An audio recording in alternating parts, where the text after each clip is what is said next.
Well, hello, and how are you? Hey, friends, welcome to the Shin Show. I am your host, Shenandoah Briscoe, coming to you from right here in St. Charles, Missouri. Hey, today's Wednesday, April the 14th, 2021. Got no birthday shout-outs going out today, but I do have the Shin Show likes. Jamie O'Driscoll, Martin Kelly, Marianne Williams Frisco, and Cindy Williams. No, Cindy Welch. Not Cindy Williams, Cindy Welch. And then my Pokey pal, Amanda Sue Little. And then my Shin Show sharers, which would be Steve Clary. Appreciate the shares, boy, I foot. I surely do. Appreciate that sharing going on. How about local weather? Today, local weather is going to be brought to you by the official roofer. That's right, from insurance claims to bids, roofing repairs, siding, gutters, and downspouts. Boy, I tell you what, she's the one call for it all. 636-358-3960. That's right. If you need some roofing done, by all means call the official roofer. Jessica Nicole will be on the ball. She'll be on your roof in no time and be off the roof in no time too, 'cause she'll be done. That's right, she is too fast for your own good. That's for sure. All right, how about the local weather? Kicking it off. Here we go. We got 39 degrees for the remainder of the night. That's right, mostly clear skies, low temperatures around 39 degrees, with winds north to northwest at 10 to 15 miles per hour. And then for tomorrow, Thursday, April the 15th, generally sunny skies despite a few afternoon clouds. Highs are going to be around 61 degrees Fahrenheit and winds north to northwest at 10 to 15 miles per hour. Partly cloudy skies during the evening will give way to cloudy skies overnight. Lows around 41 degrees Fahrenheit with winds north at 5 to 10 miles per hour. And then Friday, April the 6th, mostly cloudy skies, slight chances of rain, showers with highs around 63 degrees Fahrenheit.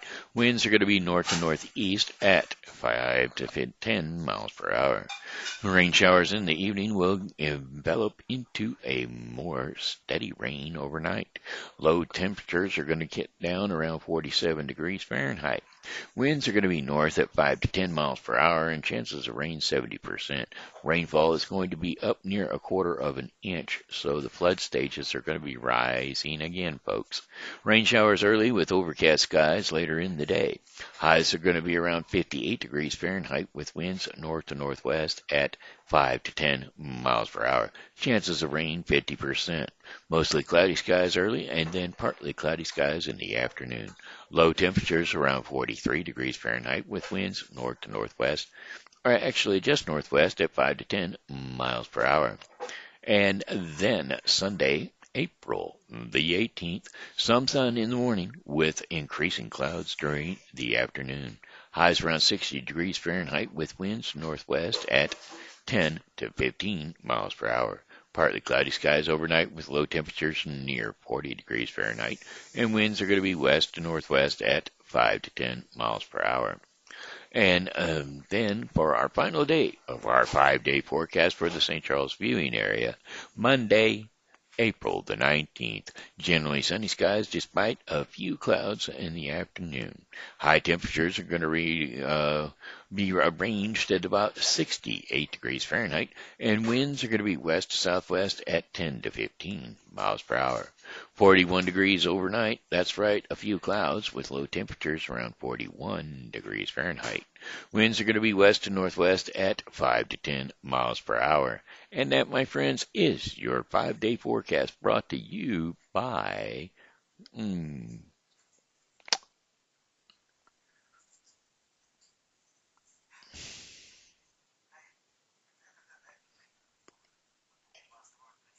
a refreshing word.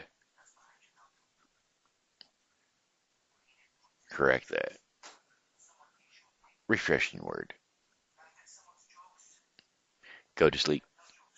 That's right, Refreshing Word Fellowship here in St. Charles, Missouri, located at 2054 Campus Drive, St. Charles, Missouri 63301, across from St. Andrews Plaza. Well, in the back part of St. Andrews Plaza where the Horseshoe Building is, the back part of that across from the bar, Refreshing Word Fellowship Church, right next to Kittyland, the little child care place, right there on Campus Drive, St. Charles, Missouri.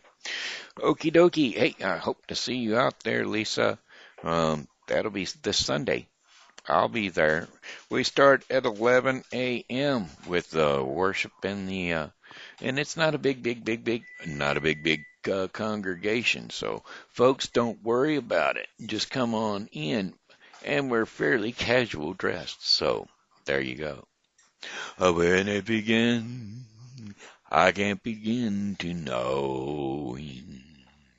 But then I know it's growing strong. Was it the spring? And spring became the summer. Who'd have believed you'd come along? Hands, touching hands, reaching out, touching me, touching you, sweet Caroline. Good times never seemed so good.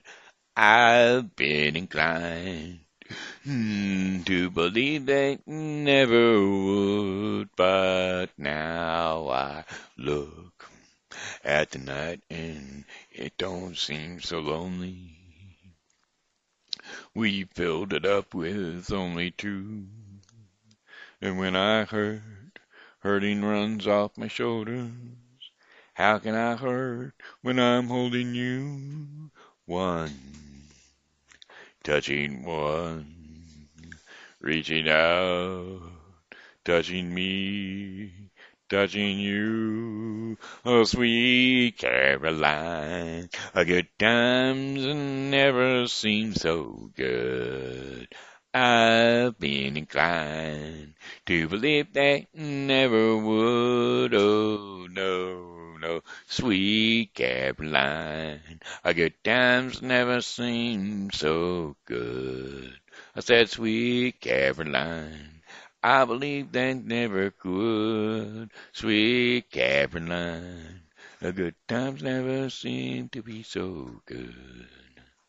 All right, there you go. Hey, that was Neil Diamond's song. It wasn't mine. I have no rights to that song, so therefore I'm just singing it as I saw fit. How about, you know what? It's getting on my nerves again. Masks. I don't wear mask. The only place I will wear my mask is to the dentist, and the only reason I'm going to wear my mask at the dentist's office is because it's a medical facility. Other than that, I don't put the thing on. I go to the store. I'll go into the store, and I haven't been stopped here lately. I'm going into the store and doing whatever I need to do. As a matter of fact, the store workers are helping me select my items and things just like that as natural. So, masks are a little overrated, folks, and getting tired of people sheeping it up and wearing their masks to do everything.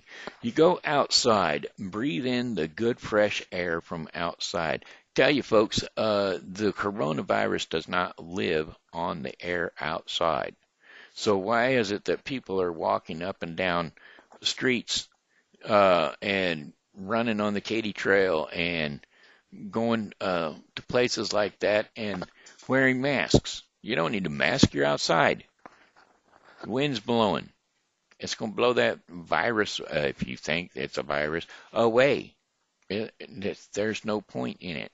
So, ditch the mask. We got to stand up for our rights, folks. If we don't start standing up, we're going to sheepish down and we're going to be coddled and we're going to end up under the thumb of the government. And that's not cool. I mean, we've got a lot of things coming up here that the government just keeps pushing a little bit more and a little bit more. I mean, just where were we last year? First off, social distance yourself. Don't get within 6 feet of your grandpa or your grandma. Don't go hug your kids. You can't hug your kids because you'll spread the virus. If you spread the virus, then they can't go to school. Well, where are they? They're sitting in schools right now. Well, here in the state of Missouri, they are. How about in Texas? They opened up all the doors. And what happened? Nothing. The virus rates went down in Texas. And they said no more masks, not required.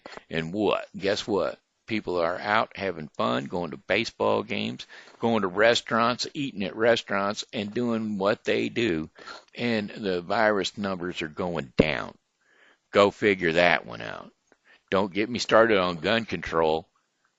Every time they say gun control, they show an assault weapon. Do you realize that the assault weapons are not the ones that have caused all the major gun fatalities and the major gun things?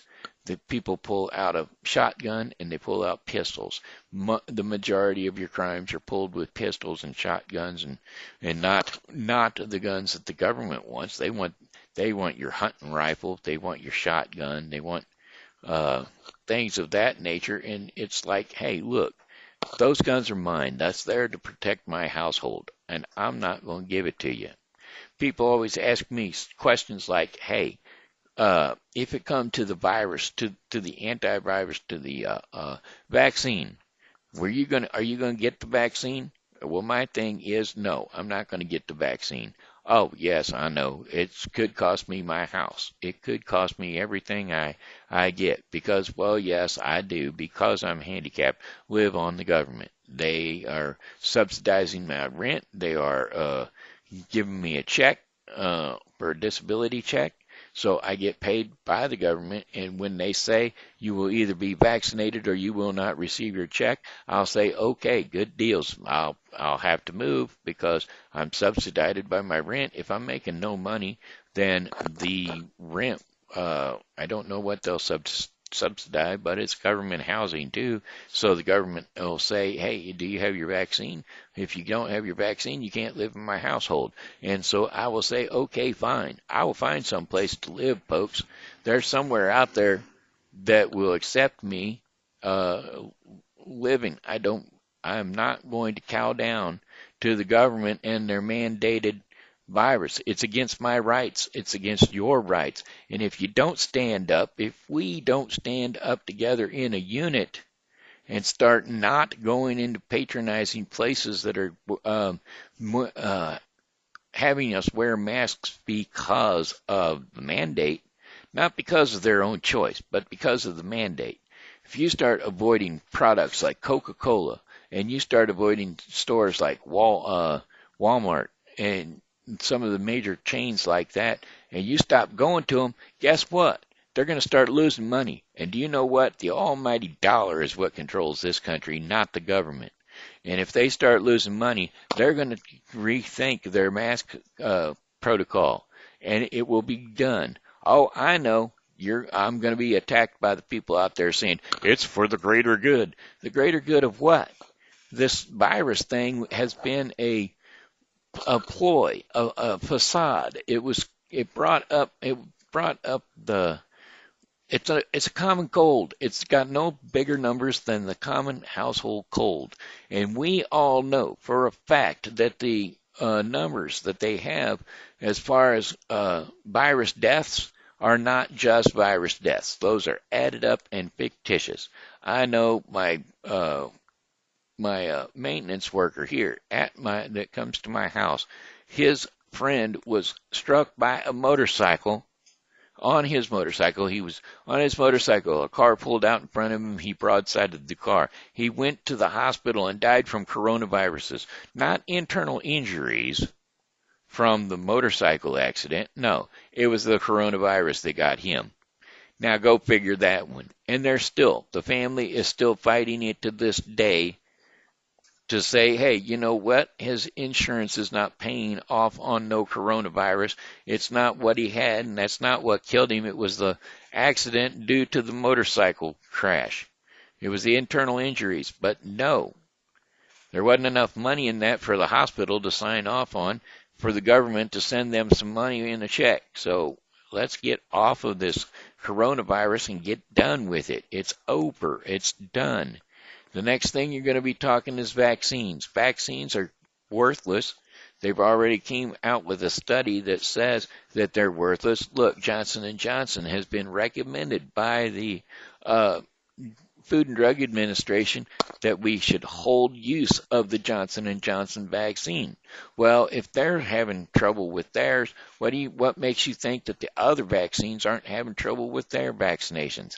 This video will probably be pulled. It will probably not make it to either the Shen show or any other show. I'm sorry to say it, but that's just the way it goes. There's too many Nazis out there that are sitting there stifling the free press and the free word of speech that we have in the United States of America. So I'm sorry to say it. I didn't mean to go jumping on it, but I'm getting tired of it. Sick and tired of it. All right. Story time for the kids. Why don't you bring the kids all around and we'll just have a little story. And, of course, I've read this story before, but we're going to do it anyway. Yeah, that's right. We're going to do it again because, well, it's just going to have to happen that way. You know what? Wake up. The Emperor's New Clothes. Go to sleep. All right, here you go.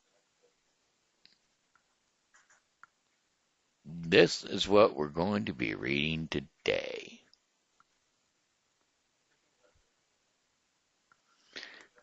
I've read it before, and I'm going to read it again. Okay, there is an emperor who loves nice clothes. And I want the nicest clothes, he says, and the emperor looks for the best tailors. Everyone hears the news far away, and two brothers hear it too. They are not tailors, but they are good liars. Well, we have the best clothes, they say excitedly, and the brothers say every day at the front of the stand every day at the front of the castle. We have the best clothes. Well, one day, finally, the emperor hears them, and he wants to meet the brothers. I want the nicest clothes, says the emperor. Well, our cloth is the best, says the elder brother, but foolish people can't see it, said the younger brother. The emperor says, make cloth for me. So they make clothes. He gives them a lot of money.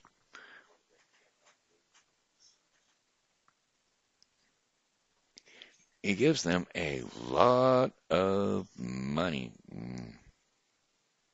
Where are we at? Something happened in there, folks. Sorry about that. Make me some clothes. And he gives them a lot of money. And we tricked the emperor, the brothers say.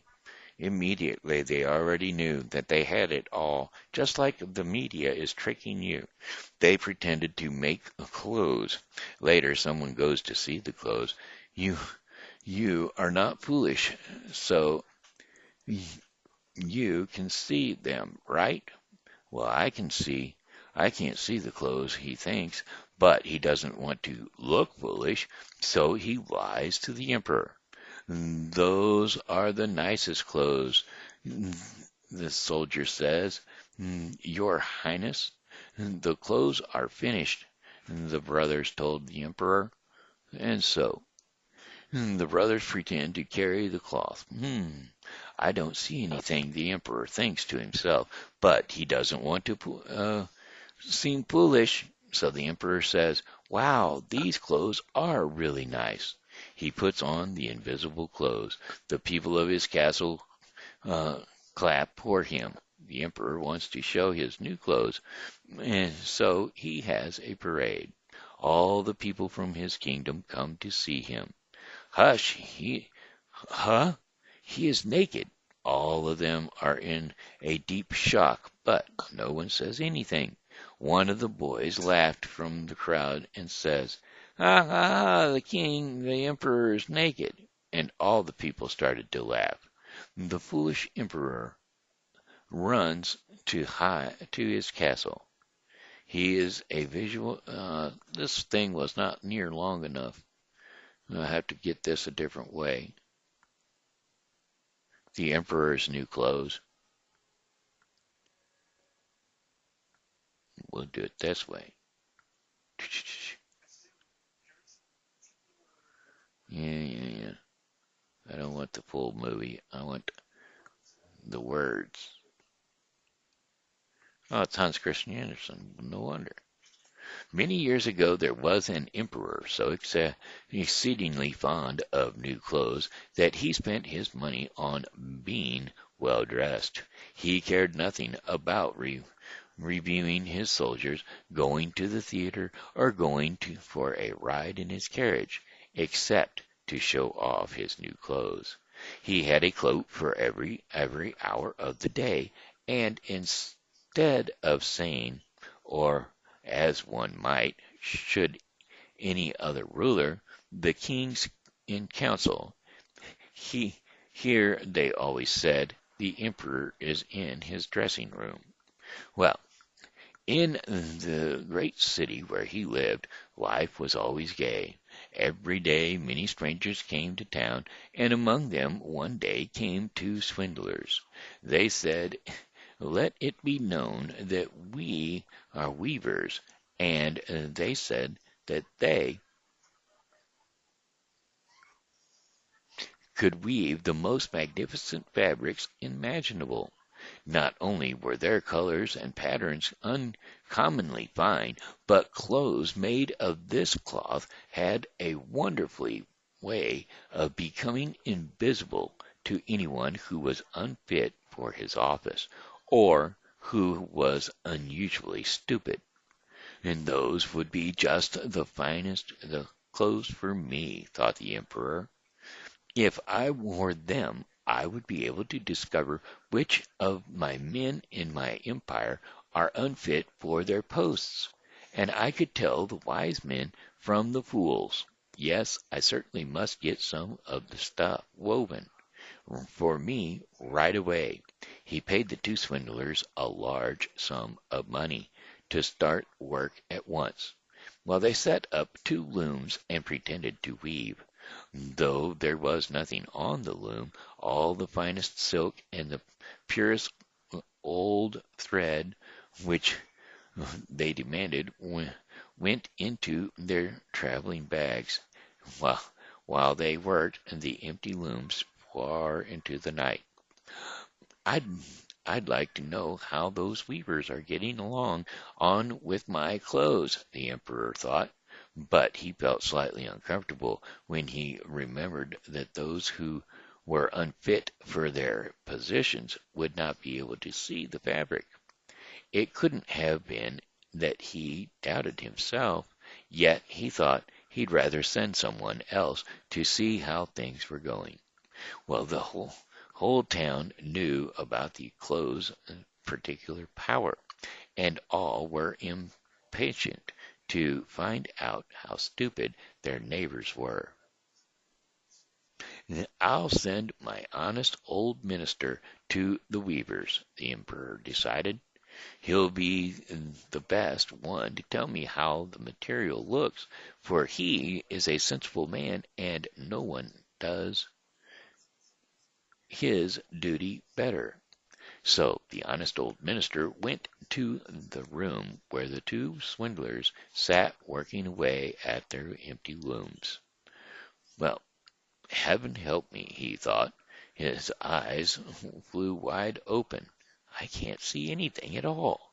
But he did not say so. Both the swindlers begged him to be so kind as to come nearer to approve the excellent pattern, the beautiful colors. They pointed to the empty looms, and the poor old minister stared as hard as he dared, and he could not see anything because there was nothing to see. Heaven have mercy, he thought. Can it be that I am a fool? I have never guessed it, and not a soul must know I am unfit to be the minister. It would never be to let out that I can't see the clothes.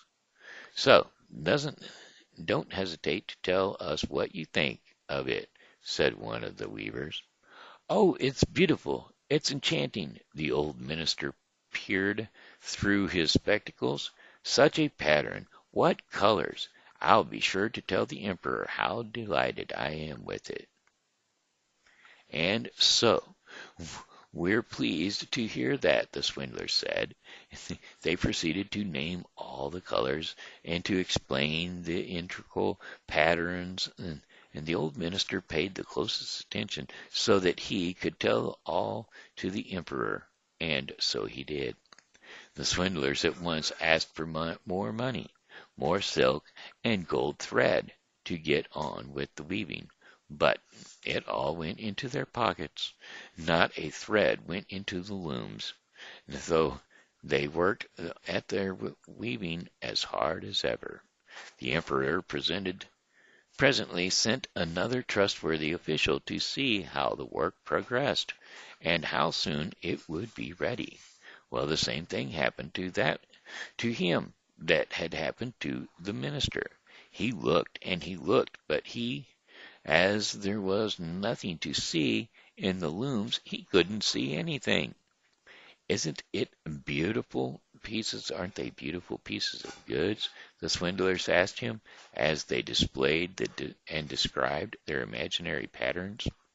"I know I'm not stupid," the man thought, "so it must be that I am unworthy of my good office.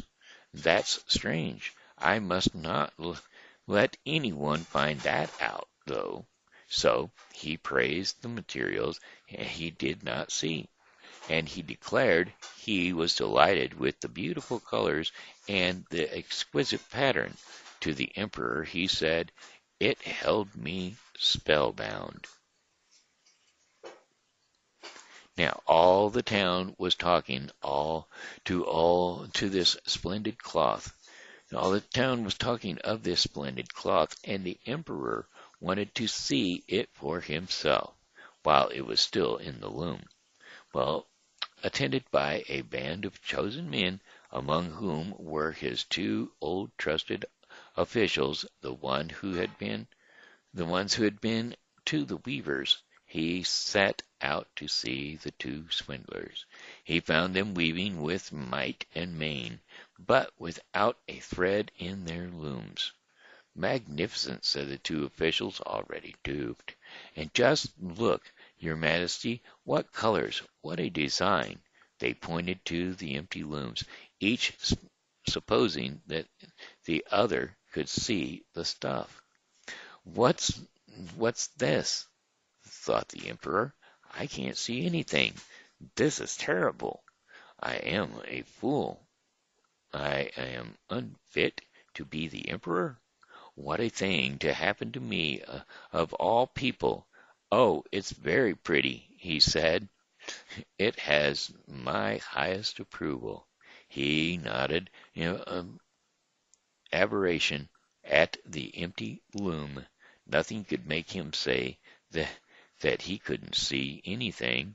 So his whole routine started, and stared and stared. One saw no more than in another. But they all joined the emperor in exclaiming, "Oh, it is very pretty," and they advised him to wear clothes made of this wonderful cloth, especially for the great procession he was soon to lead. Magnificent, excellent, unsurpassed were banded from mouth to mouth, and every one did his best to seem well pleased. The emperor gave each of the swindlers a cross to wear in his buttonhole, and the title of Sir Weaver. Before the procession the swindlers sat up all night and burned more than 6 candles to show how busy they were finishing the emperor's new clothes. They pretended to take the cloth off of the loom, they made cuts in the air with huge scissors, and at last they said, Now the emperor's new clothes are ready for him. Then the emperor himself came with his noblest noblemen, and the swindlers each raised an arm as if they were holding something. They said, "These are the trousers, here is the coat, and this is the mantle," naming each garment. All of them are as light as a spider web. One would almost think he had nothing on, but that's what makes them so fine. Exactly, all the noblemen agreed, though they could not see nothing, for there was nothing to see. If your imperial majesty will concedate to take your clothes off," said the swindlers, "we will help you put these on, and here in front of the long mirror." Well, the emperor undressed, and the swindlers pretended to put on his new clothes for him, one garment after another. They looked him all around the waist and seemed to be fastening something, and that was his train, as the emperor turned around and round before the looking glass. "How well your majesty's new clothes look! Aren't they becoming?" he heard on all sides.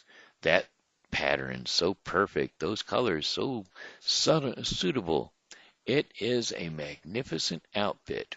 Then the minister of public processions announced, "Your majesty's canopy is awaiting outside." "Well, I'm supposed to be ready." So the emperor said, and turned again for one last look in the mirror. "It is a remarkable fit, isn't it?" He seemed to regard his costume with the greatest interest. The noblemen who were to carry his train stooped low and reached for the floor as if they were picking up his mantle. Then they pretended to lift and hold it high. They didn't dare admit that they had nothing to hold. So off went the emperor in procession under his splendid canopy. Everyone in the streets and the windows said, "Oh, how fine the emperor's new clothes! Don't they fit him with perfection? And see his long train." Nobody would confess that he couldn't see anything, for that would prove him either unfit or for his position, or a fool. So no costume the emperor had worn before was ever such a complete success. "But he hasn't gotten anything on," a little child said. "Did you ever hear such innocent prattles?" said its father. And one person whispered to another what the child had said. "He hasn't anything on. A child says he hasn't anything on.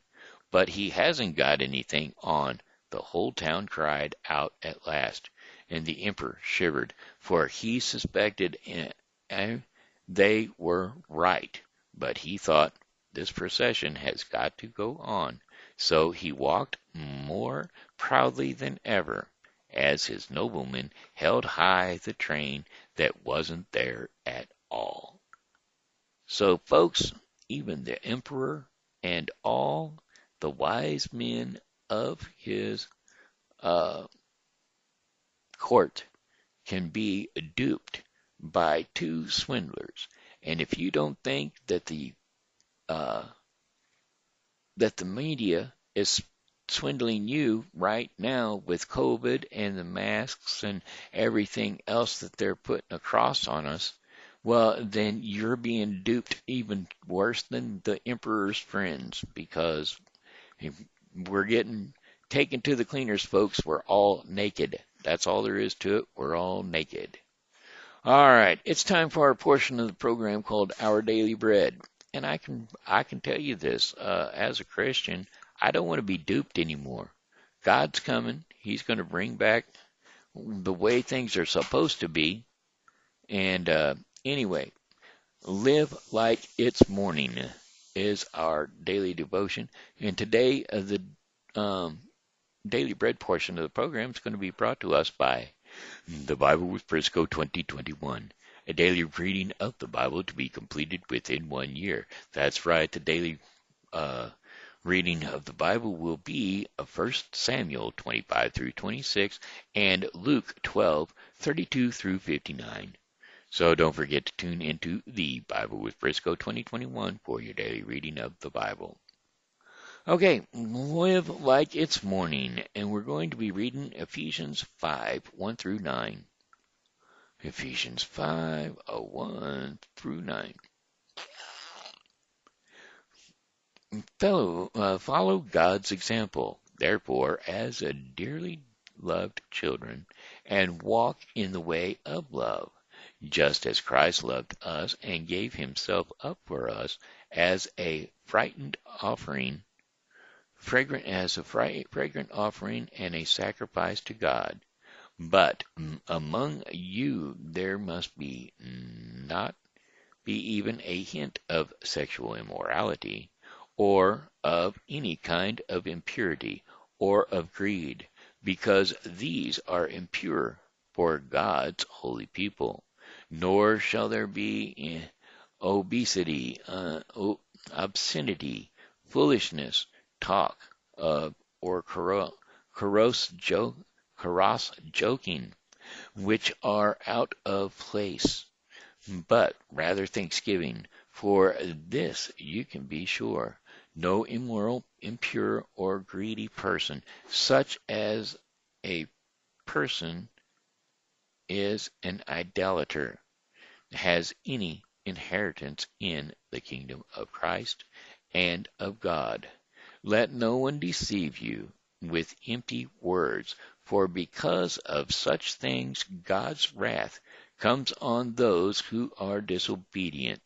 Therefore do not be partners with them, for you were once darkness, but now you are light in the Lord. Live as children of light, for the fruit of the light consists in all goodness, righteousness, and truth. Check that out. The child. Live as the child of light. And that concludes the daily bread portion of the program. I might have to say that wasn't it the child in the emperor's new clothes that pointed out the fact that he was duped and everybody else along with him? Well, there you go, folks. All right, hey, that was the daily bread portion of the program brought to you today by the Bible with Briscoe 2021, a daily reading of the Bible to be completed within 1 year. Don't forget to tune into the Bible with Briscoe 2021 for your daily reading of the Bible. All right, my friends, one more song for you, and that would be, well, goodbye, my friends, it's time to go. I said goodbye, my friends, it's time to go. I hate to leave you, but I really must go. So, goodbye, my friends, goodbye. I said goodbye, my friends, goodbye.